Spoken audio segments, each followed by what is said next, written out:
You're listening to Your Words Unleashed podcast with host Dr. Leslie Wong, helping women scholars master their writing habits and publish a book that matters.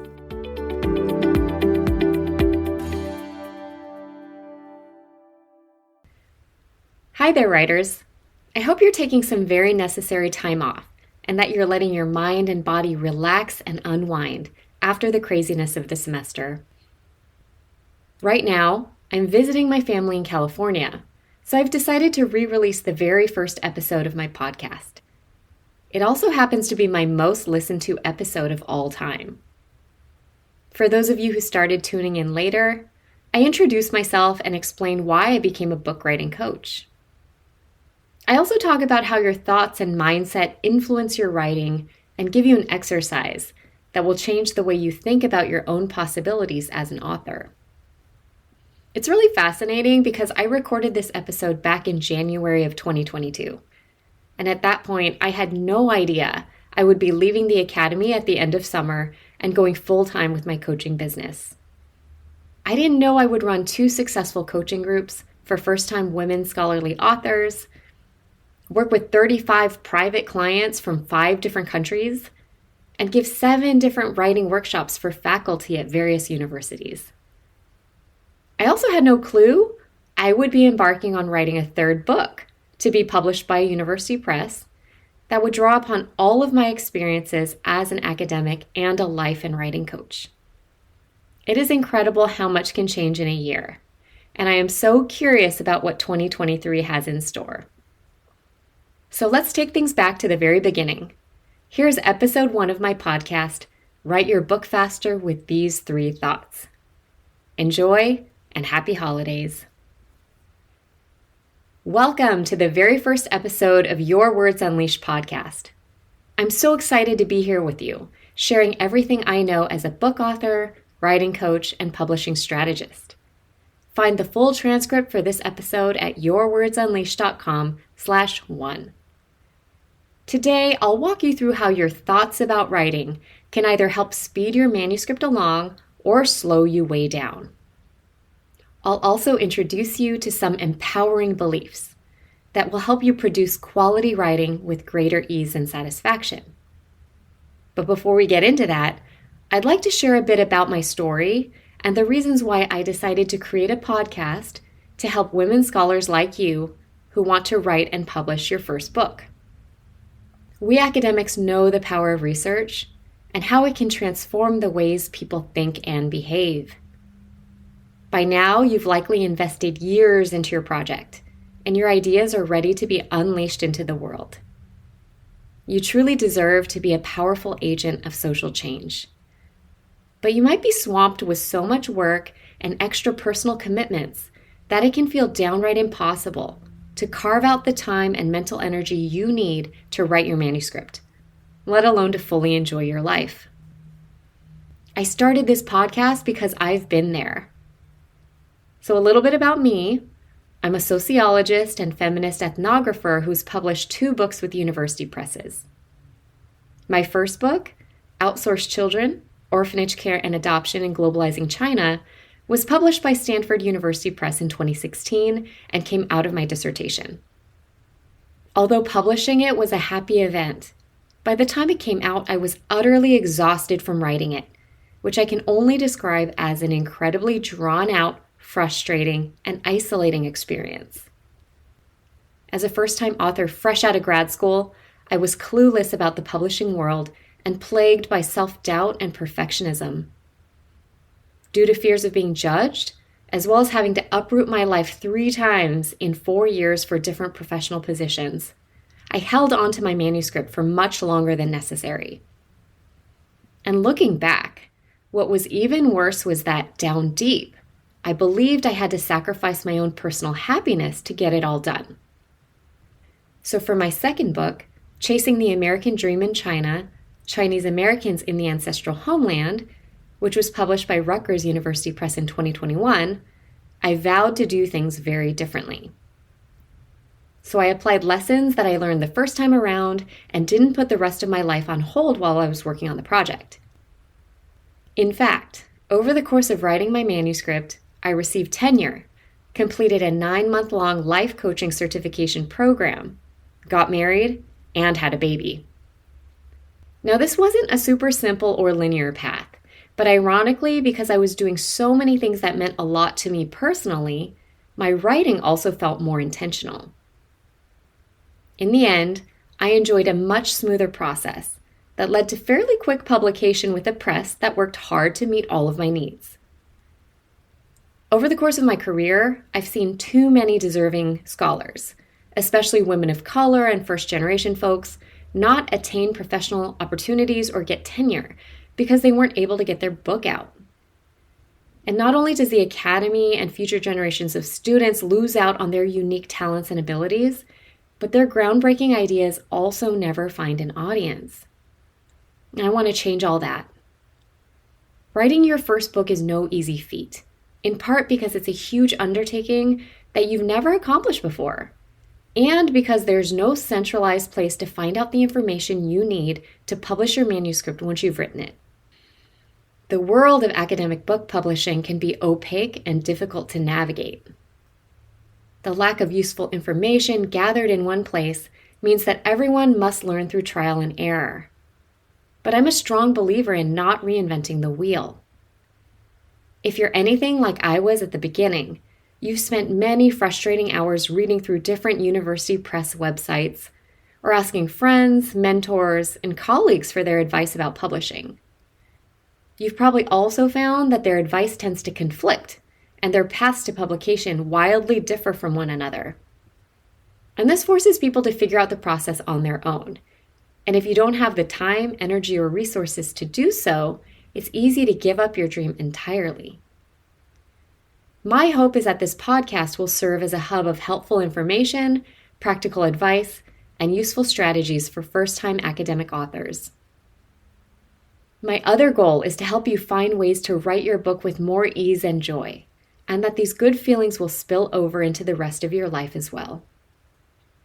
Through my experiences as an author and a coach, I've learned that there are two equally important parts to creating a successful, enjoyable book writing process. The first part is what we all tend to focus on, which is developing good strategies and systems to maintain focus and consistency in our writing. This podcast is going to delve into many different ways to manage your time better and to boost productivity and motivation. So don't you worry. But what I want to draw attention to in this inaugural episode is a really integral but often neglected part of the writing process. And that's our thoughts and beliefs about our writing and ourselves as writers. The point I want to make here is that you can do all the right things, stay incredibly busy, and still not manage to publish your book if you truly don't believe that you have a ridiculously important message for the world to hear. What I'm talking about here is mindset. To put it another way, your mindset is what will make book writing feel like either a fascinating, inspired journey or an exhausting, never-ending marathon. In my own case, writing my first book felt like a burden and was an endless source of anxiety because I was so fixated on my own insecurities. With my second book, I treated writing as an expression of my own curiosity and creativity. I told the stories I wanted to tell and allowed myself to play with the process of discovery and creating new knowledge. But in order to accomplish this, I actually had to think different, more empowering thoughts than I did the first time. Of course, this was easier for me to do since the stakes did not seem as high. But I now see that my mindset was the main thing holding me back earlier in all aspects of my career. So, if you're like I used to be and find yourself working to the point of burnout, spinning in overwhelm and frustration, and or avoiding your writing altogether because it's become something you dread, I encourage you to develop something I call writing producing beliefs. These are empowering thoughts that if you fully embody them and take actions from that place, you will experience more flow, freedom, and satisfaction when you write. You will be able to express your ideas more confidently, rather than always second-guessing yourself or feeling compelled to do more and more and more reading. And when you write from a place of confidence, the more quality material you will produce and the better you will feel. And the better you feel, the more you will want to write, and so on, until you have eventually written a full manuscript. So there are many different valuable writing producing beliefs. However, I would like to offer 3 that can have immediate positive effects. The first is, writing is as simple as breathing. The second, presses can't wait to publish my book. And third, my ideas will have world-changing impact. These are big beliefs. Now, before you come up with a million reasons why it's impossible for you to think these things, I'd like you to try saying them out loud. Just try! So number 1, writing is as simple as breathing. Number 2, presses can't wait to publish my book.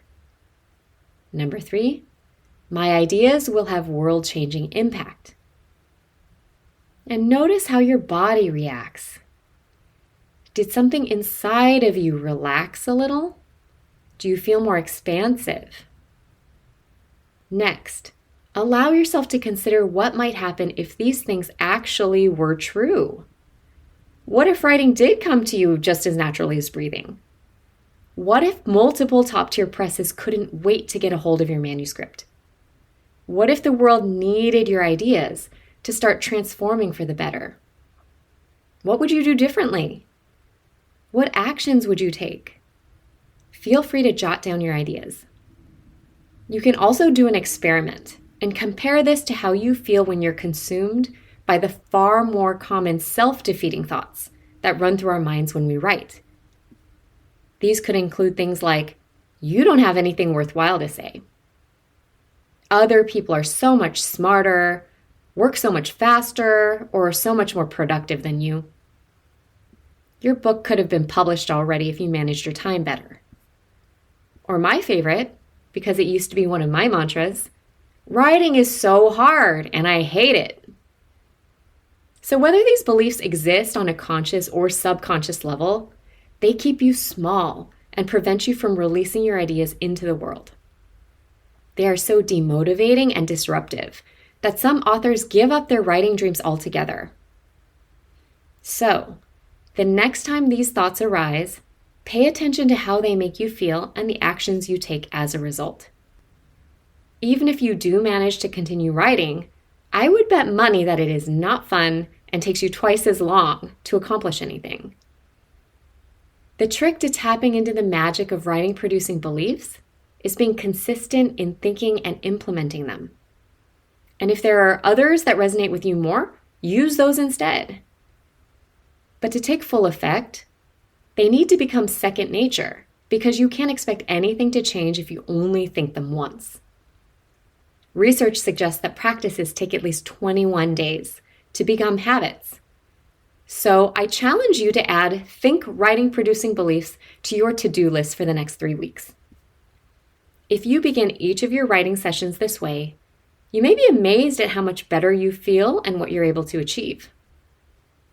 So to wrap up, remember that you have the power to choose your beliefs about writing and yourself as an author. Although book writing is challenging in so many different ways, approaching this process with an empowered mindset will allow you to handle all the obstacles with more grace and resilience. See for yourself what new possibilities emerge when you fully embrace your greatness as a writer. I hope you found this episode useful. This is just the first of many to come.